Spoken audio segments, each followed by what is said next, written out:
raja ehitus on läinud, kui kompleks ehitus siis alates 24. maist, kui kopp maha läks, on läinud tegelikult väga ladusalt. Et ehitaja on tubli, on ajagraafikus, Tref Nord ehitab rada ja Lindre Aktsiaselts ehitab meil seda hoonet.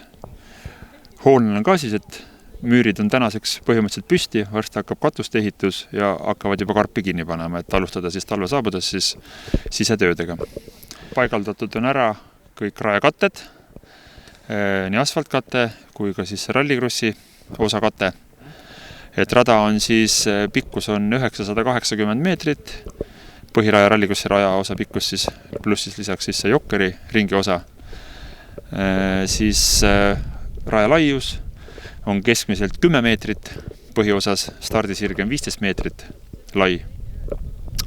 Ja on ka sellised reljeefseid kohti sees, mis peaks tegema selle sõidu nagu huvitavaks, et mõned negatiivsed firaasid, siis üks siuke korralikum hüppe, siis üks siuke natukene leebem hüppe ilmselt, kus läheb auto kergeks ja kohe keerab, et peaks tekkima nagu huvitav positsiooni võitluste ja selline huvitav koht. Kindlasti on siis põhirõhk on rallikrossil, eelkõige on ta ikkagi projekteeritud ja mõeldud ja lahendatud ikkagi rallikrossi jaoks. Mida siin saame siis veel proovida ja nagu võistluselt korraldada on siis drift.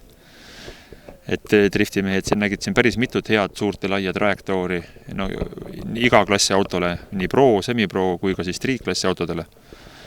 Ja kindlasti on plaan tuua siia peale ka supermoto tsiklid.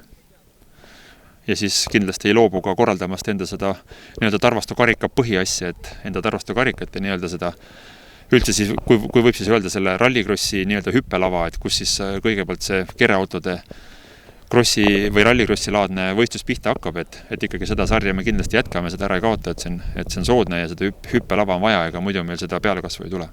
Esimene võistlus ongi planeeritud nüüd siis 15. oktoober, kui meil on kavas siis ühistardid, ja 16. oktoober on sprindisõidud.